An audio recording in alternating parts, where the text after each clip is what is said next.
Hey, I'm Brian Miller, magician and motivational speaker. If you're a regular subscriber, thanks so much for sticking with me, and if you're new here, welcome to the channel. In today's Q&A, I'm addressing a question that I get asked all the time. I feel like I say that for every start of every Q&A, but the truth is I wouldn't be doing a Q&A about a question that I don't usually get asked because it wouldn't be in my brain to think to answer that question. So a question I get asked a lot after shows is, what's the most difficult audience to perform for? A lot of people would think that the most difficult audience is the smartest audience. I have performed for, spoken with, and lectured to a variety of prestigious academic institutions, including twice at Yale. And I remember both times I went to Yale, friends and family saying, oh, this is gonna be a difficult one, right? This is gonna be really hard, because it's Yale. And it's like the smartest people in the world. Yale was incredibly easy. You would think that the smarter somebody is, the harder it is to fool them, but it's the opposite. The smarter somebody is, the easier it is to fool them,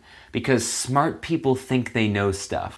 I know that may sound like I'm downplaying or belittling being smart, but it's really just the opposite. The thing is, when you're smart, you have such a wealth of knowledge at your fingertips. There's so many things that you've learned, and the more stuff you know, the more ammunition I have to turn your knowledge against you. A lot of what goes into creating magic is taking your pre-existing beliefs and using them against you. Taking things that you already know, that you're already familiar with, things that you don't question because they're so commonplace in your life, and using them in a way that you've never looked at them or never seen them before.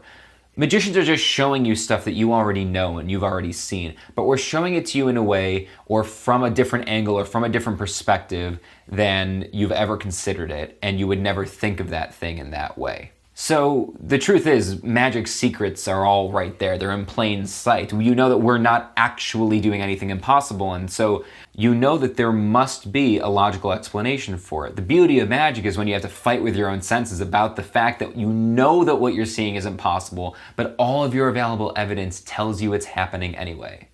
The most difficult audience, bar none, are kids.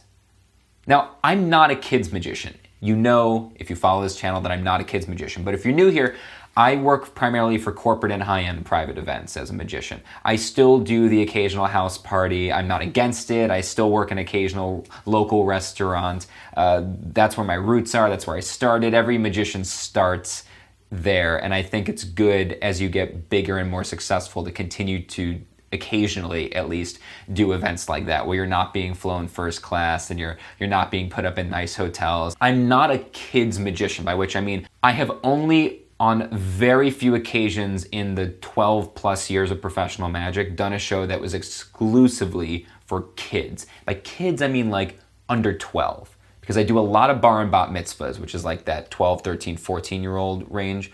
I do a lot of those, but that's a recent development in my career. When I mean kids, like 5, 6, 7-year-olds or younger. Now, first of all, parents, magic is not for 3-year-olds. It's not for 4-year-olds. It's not even really for 5-year-olds. The reason that magic is so difficult for kids is that kids believe it.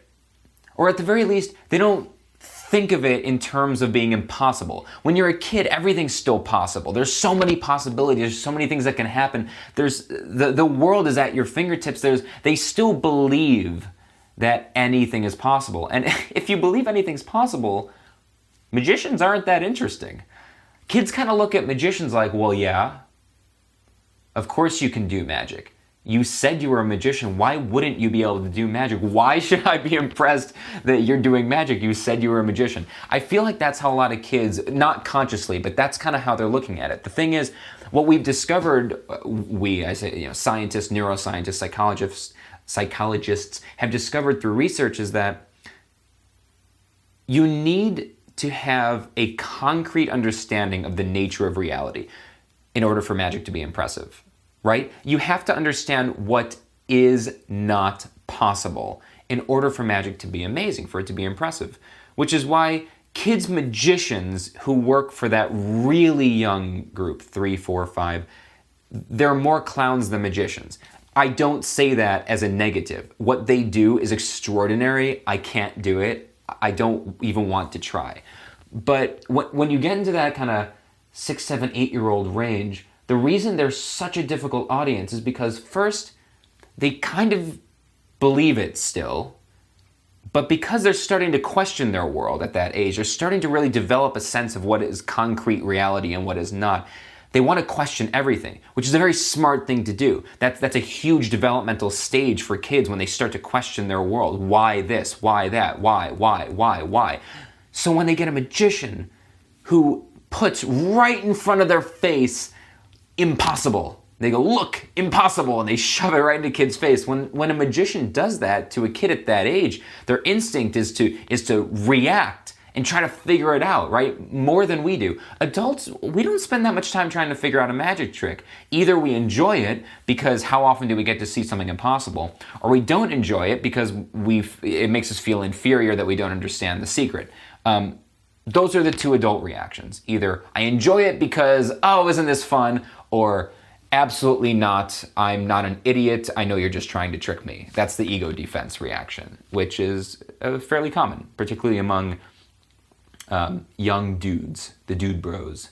But yeah, that's kids easily make the most difficult audience, particularly in that kind of 6 to 10-year-old range or 7 to 10-year-old range, where they're really starting to get a better understanding of what's real, what isn't, and they're questioning everything in their life. And when they start questioning everything in their life, magicians are going to have the worst time of it. Parents of kids that age know that you can't answer a kid's questions. Louis C.K. did a very famous bit right before he kind of broke out into mega stardom about how you can't answer a kid's questions. They just keep coming. Why? You can't answer a kid's question. They don't accept any answer. A kid never goes, oh, thanks, I get it. They fucking never say that. They just keep coming. More questions. Why? Till you don't even know who the fuck you are anymore at the end of the conversation.